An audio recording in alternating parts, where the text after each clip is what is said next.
So this is our fourth kitchen table chat conversation, and I'm very glad to be here with Dr. Pauline Boss.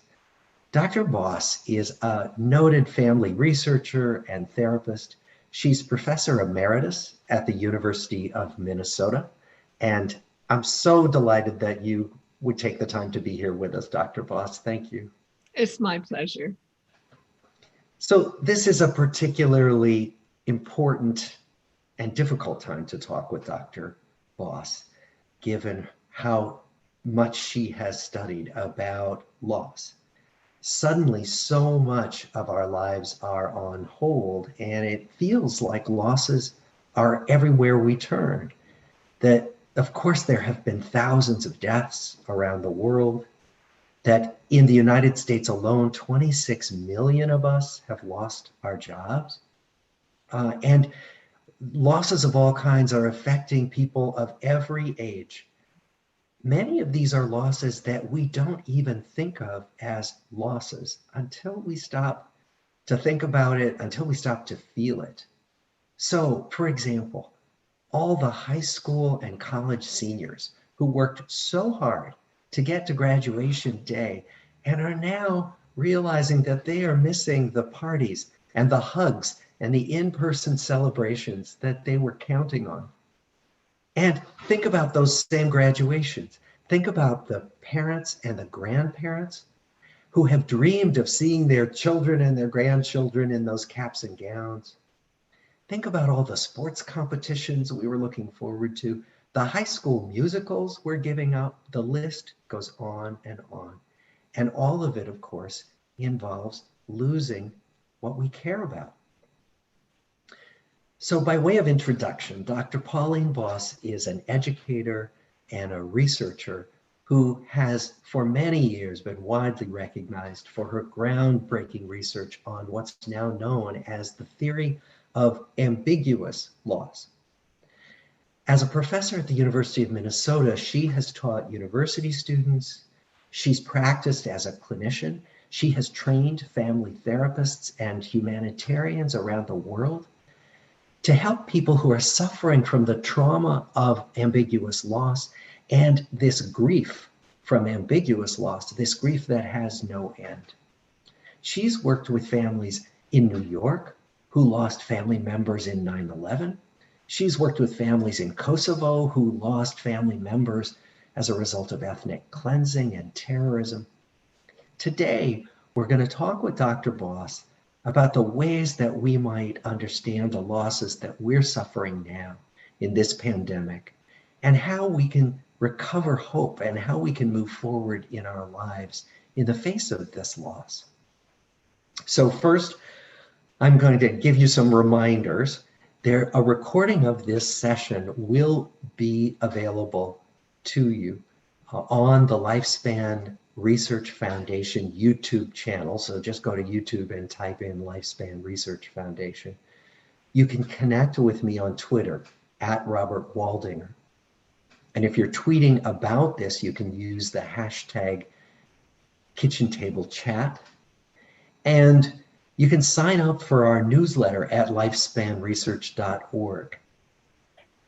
Also, Dr. Boss and I would like to hear from you, so please send your questions as you listen to this into the question and answer function in Zoom or to the chat function in YouTube, and we'll try to get to as many of those questions as we can. So now, before we start our conversation with Dr. Boss, I'm just going to tell you what those polls were that came from our discussion last week. If you remember, each week we ask people to weigh in on what's going on with them. And so each week for the last 6 weeks, we asked the same question, which is, what is your number one concern right now? So I thought I would give you a little overview. There's been an arc. So 2/3 of you, when we first started, said that family was your biggest concern right now. But 6 weeks later, only 1/3 said family was the biggest concern. Health concerns have gone up from about 1 in 5 to 1 in 4.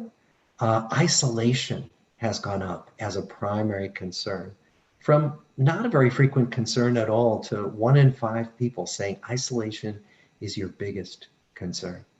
Also, job loss has increased a great deal, as has concern about making ends meet, up to 1 in 5 or 6 people for each of those. And then last week, when we were talking with Diane Hessen about forming online communities, we asked you what the biggest benefit to you was. And most people said that information was one of the biggest benefits for them of online communities. Some people also thought that social support was a benefit, and new people, meeting new people. We also asked you last week what online communities you've been part of that feel personally meaningful. And the largest number of you said that social communities have been most meaningful. And then there was a tie for second place between spiritual communities and health and fitness communities. So these seem like interesting results in terms of how community has been a resource for us. All right, so now this week we're going to put up some more questions. These questions are going to again focus on your primary concern, but then we're going to add a couple of questions about how you've been experiencing and coping with loss during this time of crisis. Now let me turn to our guest, Dr. Pauline Boss. Pauline, you've developed a concept that now many of us find quite helpful, which is this concept of ambiguous loss. And it seems so relevant to us right now during this pandemic. So first, I'd like you to tell us about ambiguous loss and how this kind of loss is different from the way we usually think about loss. Well, ambiguous loss is an unclear loss. That's the simple definition of it. It can sometimes be with death, but mostly we don't talk about death. Ambiguous losses are frequently losses that are so unclear, such as the ones you mentioned regarding loss of a graduation, loss of rituals, loss of having funerals, loss of being at the bedside of a loved one who is dying, loss of being able to walk freely outside or to the grocery store. There are two kinds of ambiguous losses. The first kind that I studied originally was of physical ambiguous loss, where the loved one is missing. And obviously, way back then in the 1970s, I was studying families of soldiers missing in action in Vietnam. After that, in the 1980s, I was studying older veterans who had Alzheimer's disease. So they were psychologically lost. They were near their families. Their families could touch them, but they couldn't connect psychologically. So those are the main two kinds of ambiguous loss. But ambiguous loss can also occur with a relationship with something that's not human. For example, a pet, but it can also be a place. And I think we're missing a lot of that now. We can't go to the coffee shop. We can't go to the theater, in my case, which my husband and I miss greatly. We can't go to the concerts. We couldn't even go to the park until recently, which you can now if you maintain your distance. We have lost some freedom. And as Americans, we're not accustomed to that loss. We're very mastery oriented. We like self-determination. We like to be in charge of our own day, of our own lives. We're not right now. So we have lost that. We've also lost trust in the world, which obviously we can't trust the leaders or the people who are giving us information all the time. Some of the time we can. And then there's the ambiguity. Who do you trust? Right. You know, one thing I've been hearing is that some people have said to a teenager who's lamenting not being able to be with her friends or not being able to go to graduation. How can you be worrying about that when people are dying? But I've wondered, have you worked much with this tendency we can sometimes have to minimize the importance of the ambiguous losses? I always accept the people's assessment of their ambiguous losses. And clinically, they would come to the office saying, I read your book, I have an ambiguous loss. And we would start from there. Perception matters. Now, perception isn't always correct. And sometimes you find a situation whereby the loss is clearer than they think. Like there is a divorce paper, there is a document of death, or there is a document of adoption. However, with all of these, there's a lot of unclearness going on. There's a lot of uncertainty and ambiguity going on. And you see them struggle with that. And that, of course, then becomes the, how can I say, the conversation, the narrative of the therapy, or the narrative of self-therapy. The books I've written pretty much are considered usable by ordinary people to come to understand what ambiguous loss is and its effects, and then what do you do about it. And could you say a little more about why the uncertainty, the ambiguity, is hard in a different way? Because obviously a death, a divorce, those are hard. But what's so hard about the uncertain part of ambiguous loss? What I've noticed is that it just disturbs people. And I think the answer to your question lies perhaps in neuroscience. The brain does not like ambiguity. And what happens with people who have lost loved ones that way, who have gone missing at sea, or who have just disappeared in their life, they dream about them. It's as if the brain, even during sleep, wants to come up with certainty, wants to figure it out. So I think the answer to your question lies in a field that is not mine, but I'm eager to talk to neuroscientists about this. And I think it's just our brain does not like not knowing. Right. And uncertainty of course, the computers don't either. So the computers are very binary, as you know. Now, what I'm talking about is a non-binary situation where you have to learn to live with someone who is gone, but not for sure, or here and also gone at the same time as with dementia. Right. And we're learning to live with uncertain going back to work schedules, uncertain college schedules where we don't know where we're going to be when. There are different types of personalities too, who can tolerate ambiguity more than others. There's an ambiguity scale out there that indicates that. And it seems like most of us who came from backgrounds of more certainty, mine is Swiss American, my father was Swiss, and I was taught to be punct, to be on time, and to be perfect, to find the answer, to work until you did. Well, that's all good, and it certainly has made our country great. But there are times when this won't work, and where you have to say to yourself, I can live with an unanswered question here. Yeah, yeah. One of the things I want to mention for people who want to know more about this is you have a classic book published by Harvard University Press called Ambiguous Loss. It was published in 1999 and it's still there. So that's something that that listeners here might want to go to learn more about this. The other thing I know is that you're working on a new book, and the book is called The Myth of Closure.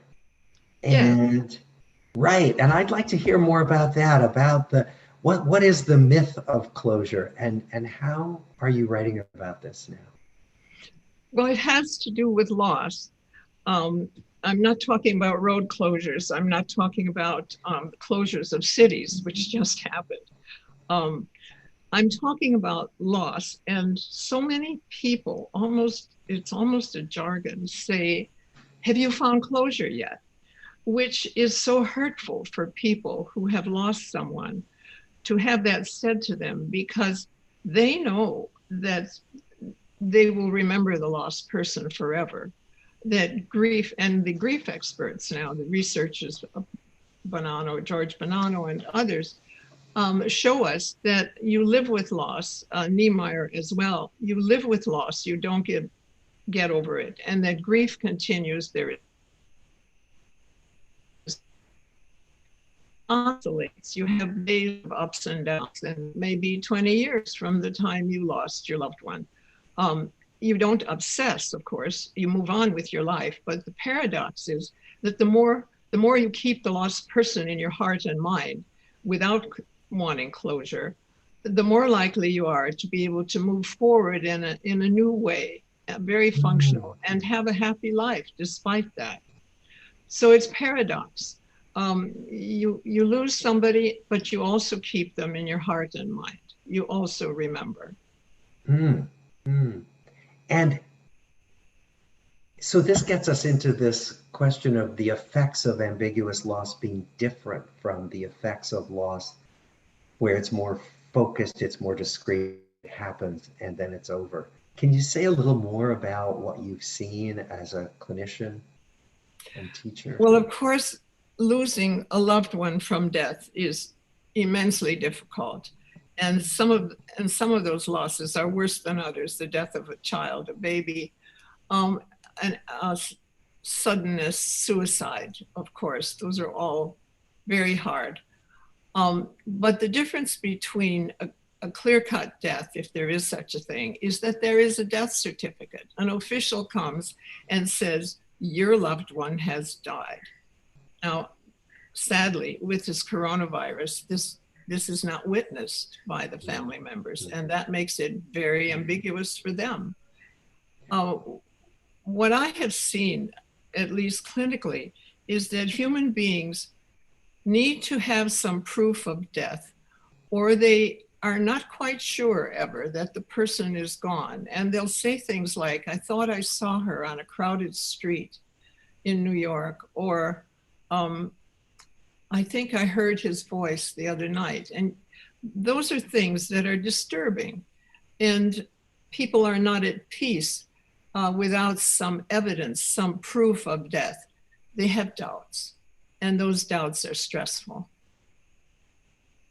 And now I'm thinking again about the ambiguity of losing a graduation, right? Where you're not going to perhaps show up in your cap and gown and be cheered on by your family and friends. And so you'll get a certificate in the mail, probably, you'll get a high school diploma, but it won't happen the way you had hoped and dreamed and planned for. Are we going to be dreaming about the wished for ceremonies and rituals? I don't know that the attachment, which is an important part of ambiguous loss, I don't know that the attachment to graduation ceremonies and even friends is as great as having someone die. But nevertheless, there was some. And so I think it behooves families and communities, if not the universities and high schools, to absolutely have some kind of ceremony, perhaps not until December or whenever it's all clear and the kids are all home, and families too. I think it behooves us all to have big parties and celebrations to mark this event that didn't get marked in the usual way. Rituals are very important with ambiguous loss and with any kind of loss. When someone dies, you have, depending on your culture and religious beliefs, you have sitting Shiva, you have a wake, you have some kind of thing. In Minnesota, people bring a hot dish to the house, and you have funerals, and then you have burials or cremation and spreading of remains. Those are all important to help the person, the mourner, to know that the loss is real. The loss is real. And you see with ambiguous loss, there's nothing. In fact, neighbors and friends don't know what to say to people who have an ambiguous loss. Right. And so, my grandkids are college age, and of course they kid me about my work because they're all physical scientists, and I'm a social scientist. Mm. And I talk to them now because I say, you're having an ambiguous loss. You didn't get to say goodbye to your friends when you were forced home from college and graduations. And they laugh about it, but indeed they will love the parties. Come. Yeah. Yes. Yes. Yes. Now, you talk about something called both and thinking as a concept that's useful when we think about ambiguous loss. Could you say a little bit about that? Yes, and this takes us back to the binary thinking that I mentioned before. That doesn't work with ambiguous loss. It doesn't work now. We can't say, oh, we're ruined. We have to say, we're in trouble. We're both in trouble, and we will find a way out of it. You see, there's some hope in that statement. And in fact, that's probably a truer statement than saying, we're goners, this is it. With ambiguous loss, let's say you have a loved one who has dementia or brain injury. You can say, he's here, but he's not this, and he's not the same as he used to be. That's a truer statement than if you would say he's gone or he's here. Neither one of those binary statements are true anymore. It's the gray area now. And while you don't want everyone to think this way all the time, 2 + 2 should equal 4 all the time, with the human relationships where their loss has taken place, it's a very useful way to lower your stress and to find some peace in the loss. My loved one is here and not the way they used to be. My grandmother is gone in her mind and still here in her body. I just give a few examples to clients and they come up with their own very quickly. People come up with their own, including young people.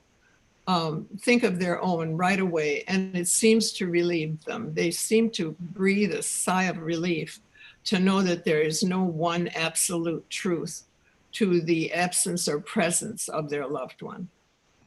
And that it's you help them name the experience, right? Yes. And to say there is no absolute truth. It's both and. Yes. And that's a relief because that is, I'm sure, what people experience. And so to have it named and understood is itself therapeutic. F. Scott Fitzgerald was one of the first who wrote the quote. I'll blur it up right now, but what it said, essentially, if I can paraphrase, is it's a sign of intelligence when people can hold 2 opposing ideas in their mind at the same time.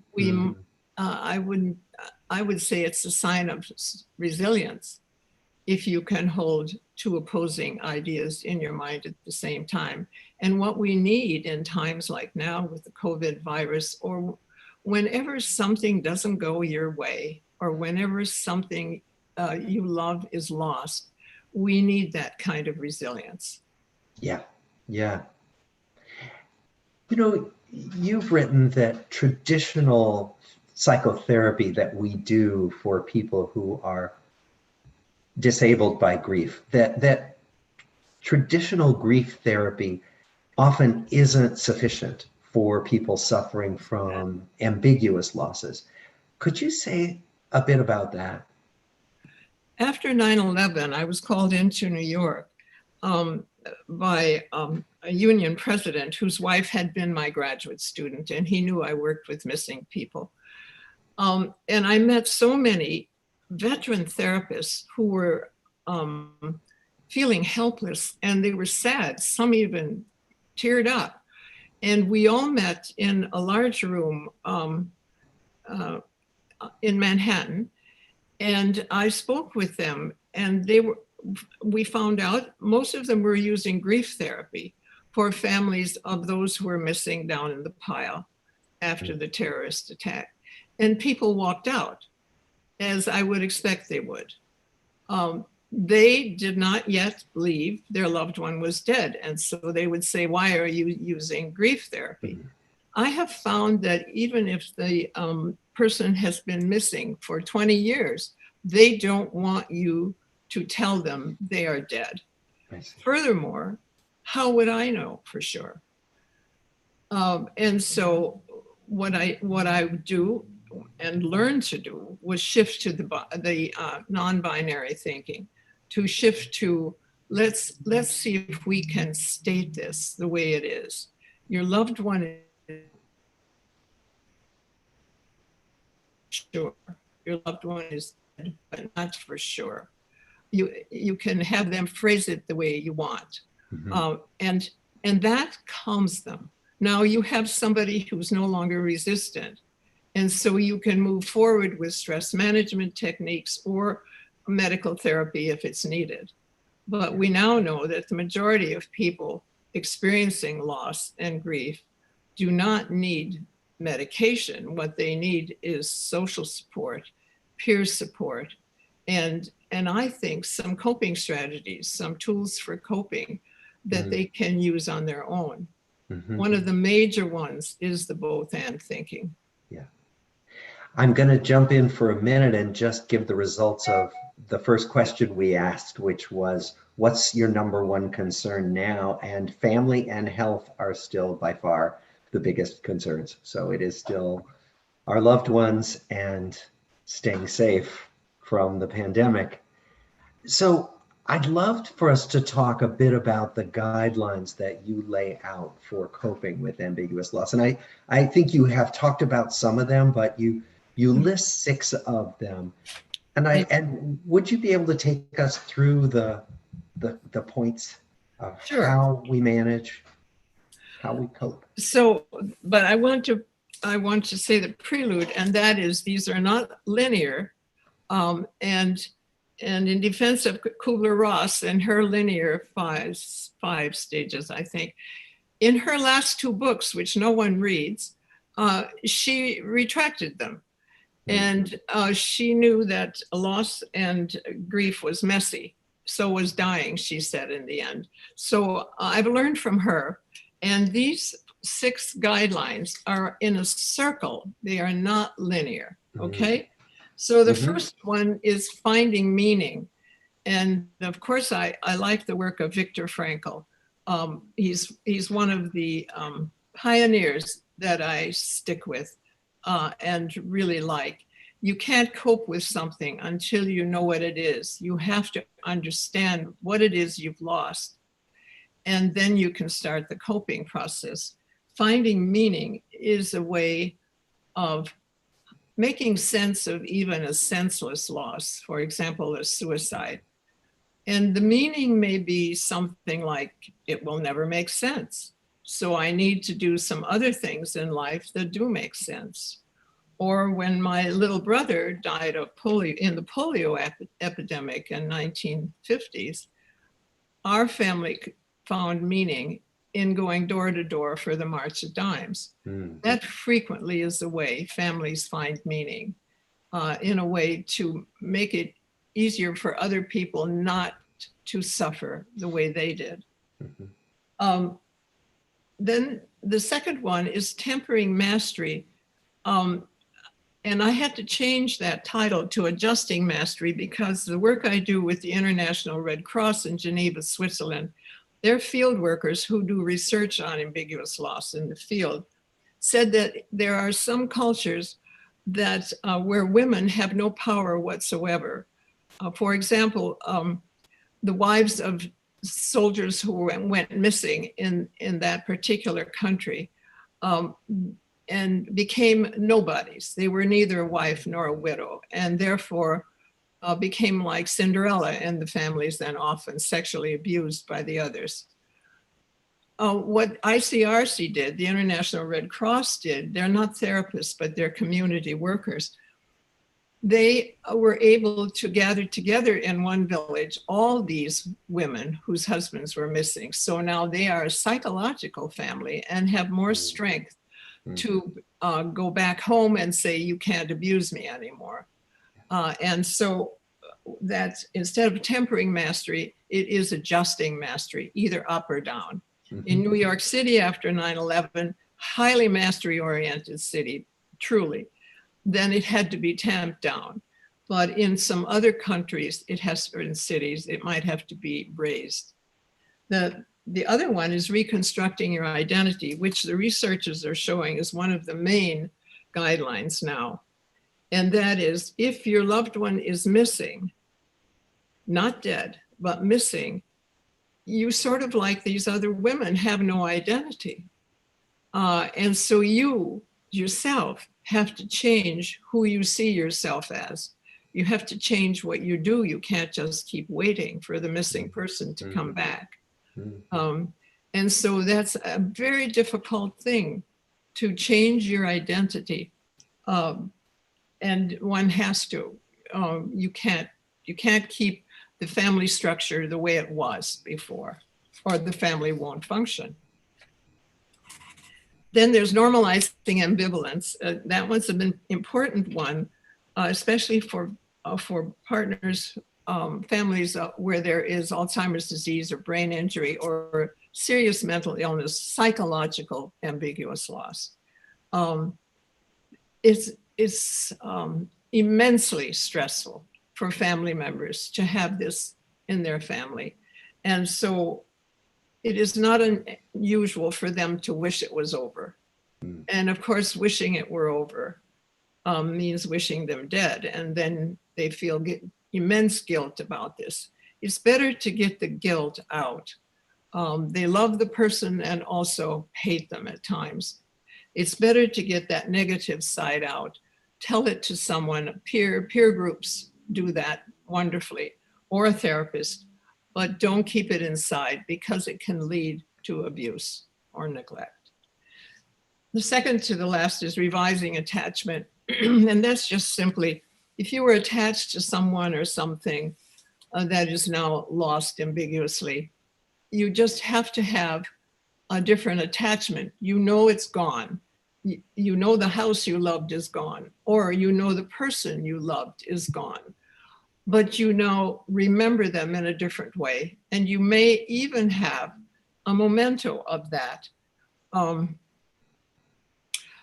was working in Fukushima with therapists, training therapists, wonderful therapists, bringing family therapy back to Japan. One of the women was troubled. She lost her ancestral home, that enough, because of the poisoning from the Fukushima plant, atomic plant. That was enough. The ground was poisoned. She had to move. She was a gardener. And when she moved, she has a different house. She's safe now. She's now a widow. And she's still mourning the loss of her ancestral garden and home. And she blames the Fukushima plant for it.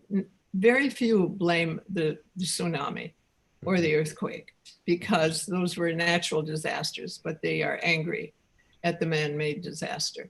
Yeah. And so I was coaching the therapist to encourage her to plant a new garden at her new home in honor of her ancestors, and to think about the word plant in a new way, not the atomic plant that destroyed her ancestral home, but the plants now in her garden that will honor her ancestors. And so that's the kind of thing we're trying to do, is that change the narrative, change the story to a more positive one. And is that something you could imagine us needing to do as we emerge from the pandemic? And we will have to do that. Yeah.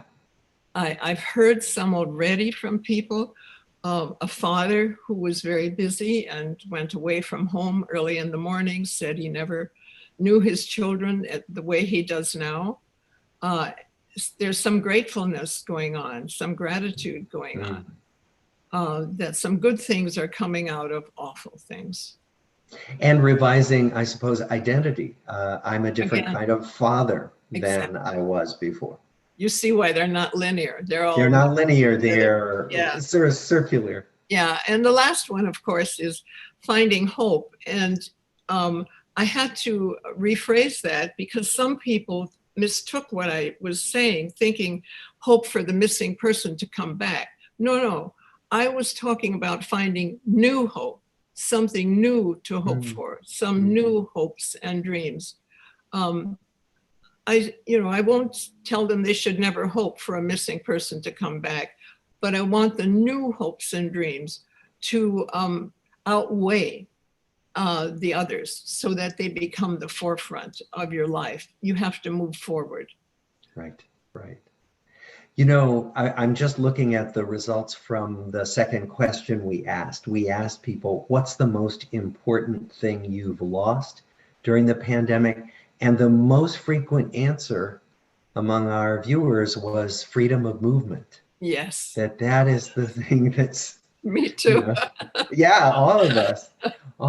And it is a loss. And we're going to emerge from this having seen our lives constricted in this way for a long time. That's right. We'll appreciate our movement, our free movement, going to the coffee shop, seeing a friend, walking around the block. We'll appreciate that like jolly people, won't we? Absolutely. So one thing, if we're, because we probably should close soon, and I'd love to hear your thought about sort of what your hopes are for how we will emerge from this. If you could have your best case scenario, how would you have us emerge? I think maybe my age, because I remember my father's stories about the 1918 pandemic, and my brother died of the polio epidemic. I would say this: we will emerge stronger than we were before. Clearly, some people are dying, have died, probably still more will die, and some people will be bereft by that. Some people may change jobs, some people will lose businesses, and all these bad things will happen. But I think out of it, most people are resilient if we allow them to be creative in their way. And of course, there must be more support than we have for them now. I think change is the only way out. Change will happen. I have changed my own thoughts about what needs to happen in this country. And I never thought I would. I'm kind of a middle of the roader. And I was not aware that so many people live paycheck to paycheck. I need to wake up. And when we all do, when we see this, I think for the most part, Americans are good-hearted people and hardworking people, smart, and will figure out new ways to move forward and be strong. I'm confident in that. You know, one of the things your work has taught us is that directly facing what we're experiencing is the way forward, right? And to face it in its complexity. And here you're talking about yourself facing our situation, it's seeing things you hadn't seen before. Absolutely. And the whole thrust of your work is to say, let's look really, really clearly at how we experience losses and how we can move forward. And you're doing it again. And again and again. And again and again and again. And many of us are quite grateful that you're out there in the world doing this work. Dr. Pauline Boss. Thank you so much for being with us. It's been delightful. Yeah, I'm really glad to have had this time with you. So now I'm just going to spend a minute closing. Thank you for tuning in to this kitchen table chat with Dr. Pauline Boss from the University of Minnesota. You can find more information about ambiguous loss at Dr. Boss's website. Her website is www.ambiguousloss.com. Also remember that you can watch this recording again, or you can share it with other people. Go to our YouTube channel. It's the Lifespan Research Foundation YouTube channel, and send it to other people. Connect with us on Twitter at Robert Waldinger. And soon I will put out a blog post on our website, lifespanresearch.org, with some of the most important points that Dr. Boss has made during our talk today. So thank you so much for joining us for this. Stay safe, everybody, and see you next time.